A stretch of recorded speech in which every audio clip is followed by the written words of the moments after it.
Now students question number 2.9। बेटा question number 2.9 समझने से पहले आपको एक कॉन्सेप्ट को बहुत अच्छी तरीके से ध्यान से समझ लेना है। इसमें हम दो केस पे विचार करेंगे। एक तो while the voltage supply remains connected, जब हम वोल्टेज सप्लाई को कनेक्ट रखते हैं, और after the supply was disconnected. अब हम दोनों केस पे विचार करके देखते हैं कि दोनों केस का डिफरेंस क्या होता है। बच्चों अगर हमारे पास एक कैपेसिटर है और इस कैपेसिटर के साथ एक बैटरी हमने जोड़ रखी है, मान लो ये बैटरी हमने जोड़ रखी है इस तरीके से, और ये बैटरी 12 वोल्ट की है, तो मीन्स इस कैपेसिटर की दोनों प्लेट्स के बीच का पोटेंशियल डिफरेंस भी 12 वोल्ट होगा। अब अगर मैं किसी भी प्रकार का चेंज इस कैपेसिटर के अंदर करता हूँ, मैं इनकी प्लेट्स के बीच के स्पेस को किसी डाइलेक्ट्रिक से भर देता हूँ, या दोनों प्लेट्स के बीच की डिस्टेंस को बढ़ा देता हूँ, या दोनों प्लेट्स के बीच की डिस्टेंस को घटा देता हूँ, कम कर देता हूँ, तो ये जो बैटरी है ये जो कि 12 वोल्ट की है, इसमें कोई चेंज नहीं हो रहा है, तो वो इस कैपेसिटर के दोनों प्लेट के बीच के पोटेंशियल डिफरेंस को चेंज नहीं होने देगी।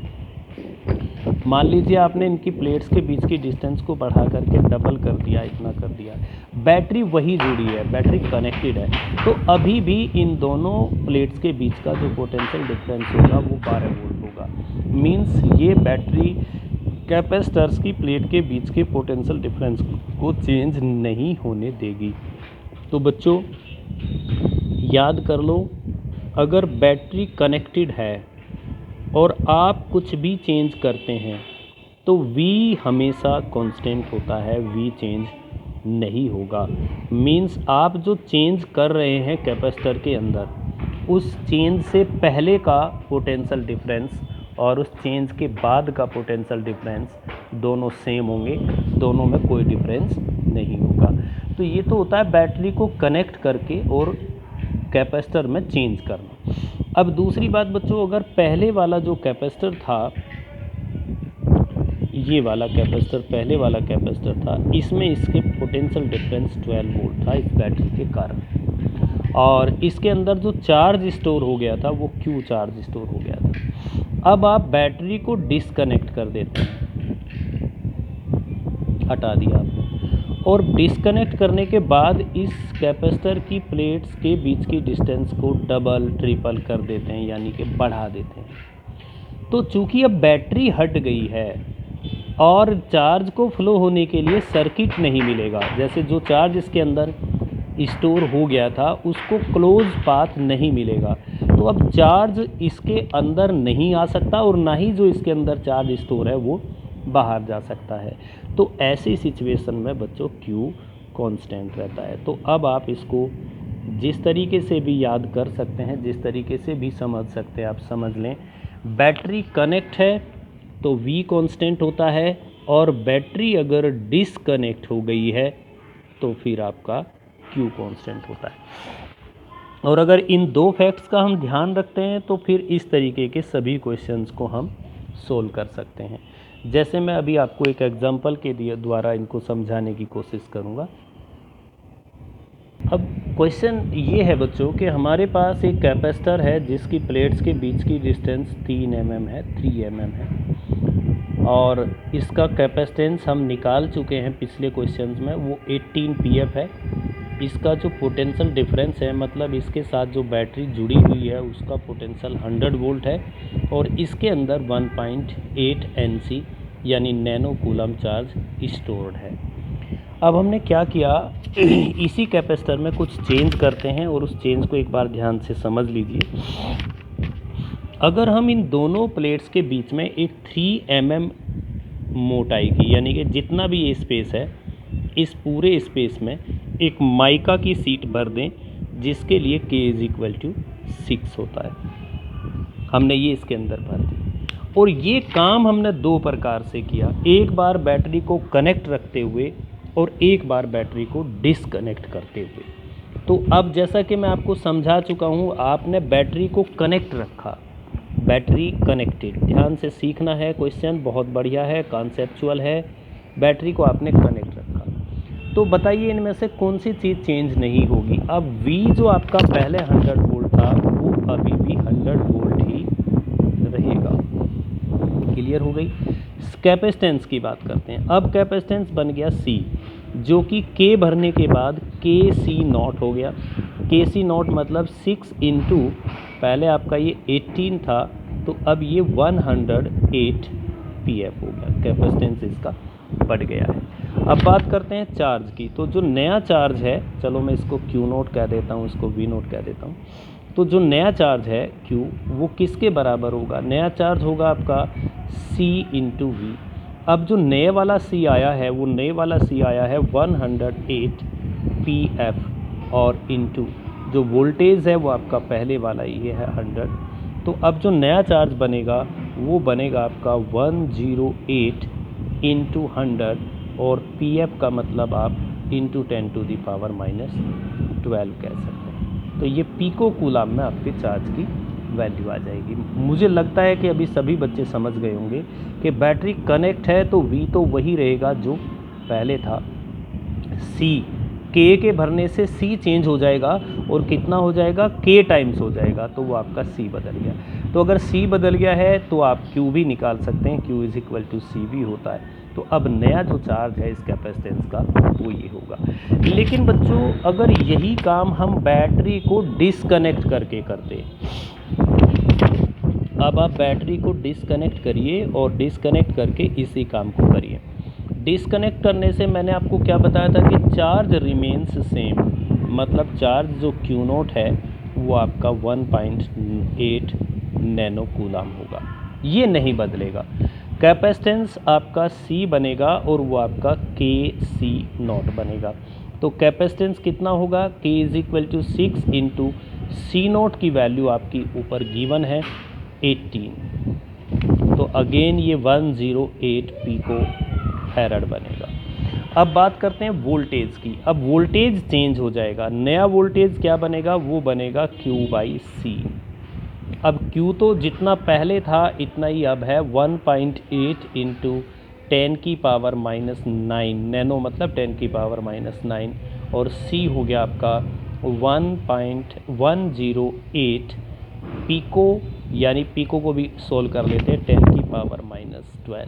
तो अब नया पोटेंशियल भी आप कैलकुलेट कर सकते हैं, और जब आप नया पोटेंशियल कैलकुलेट करेंगे तो आपको तीनों पैरामीटर्स की वैल्यू का पता चल जाएगा।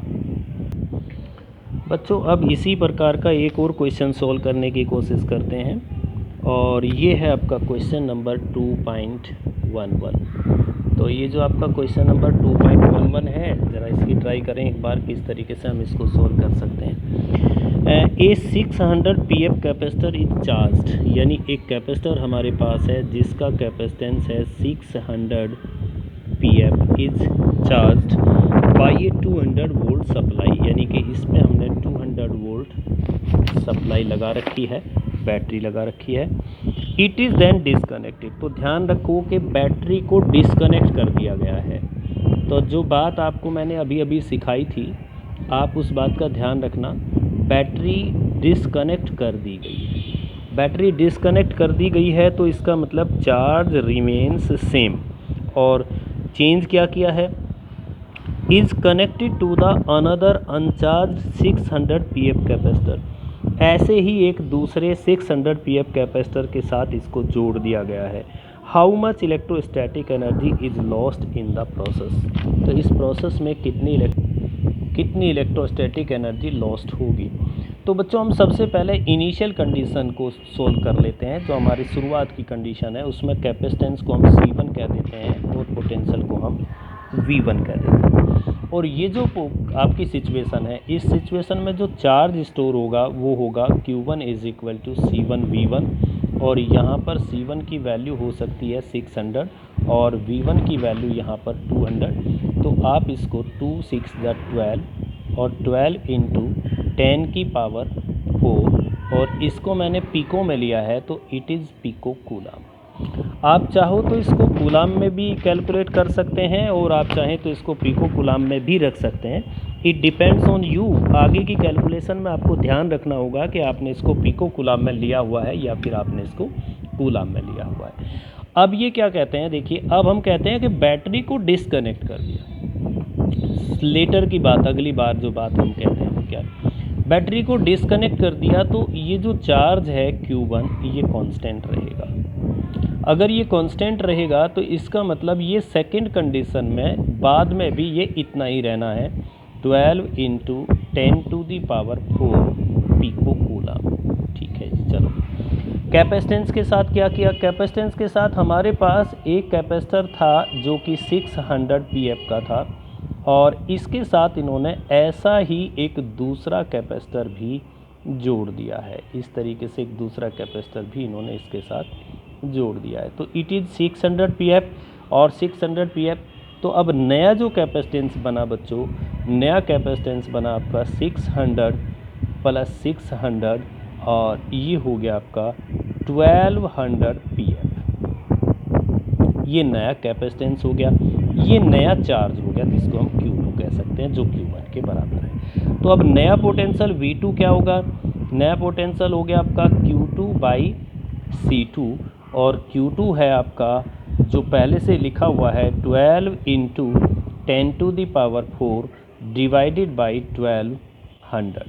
अब आपने इसको डिवाइड किया 100 और इट बिकम्स 10⁻², मीन्स 100 वोल्ट। पहले आपका पोटेंशियल 200 वोल्ट था और अब पोटेंशियल केवल 100 वोल्ट रह गया है। अब कहते हैं कि लॉस ऑफ इलेक्ट्रोस्टैटिक एनर्जी कितनी, तो loss of electrostatic energy del U is equal to initial electrostatic energy U1 minus final electrostatic energy U2। U1 कितनी है, U1 है 1/2 × C1V1² और U2 है हमारी 1/2 × C2V2², और आप इसमें से हाफ कॉमन ले सकते हैं और ये सारी वैल्यूज़ अब आपके पास है।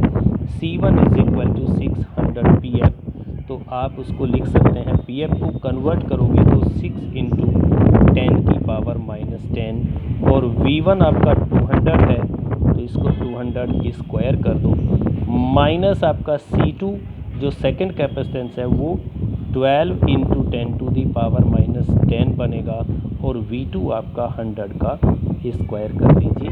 और अब इस कैलकुलेशन को आप बड़े आराम से सॉल्व कर सकते हैं। तो ये आ जाएगा लॉस इन इलेक्ट्रोस्टैटिक एनर्जी। तो बच्चों ये आज की क्लास में मैंने एडिशनल से पहले सारे न्यूमेरिकल सॉल्व करने की कोशिश की है। कल की क्लास में हम एडिशनल से बाद के कुछ न्यूमेरिकल्स आपको सॉल्व करके दिखाएंगे। एक एक न्यूमेरिकल की वीडियो को अच्छी तरीके से बना के मेहनत से आपके सामने दिया है, मैंने बनाया है। ध्यान से देखिए, एक एक कॉन्सेप्ट आपके क्लियर किए गए हैं और इन न्यूमेरिकल्स को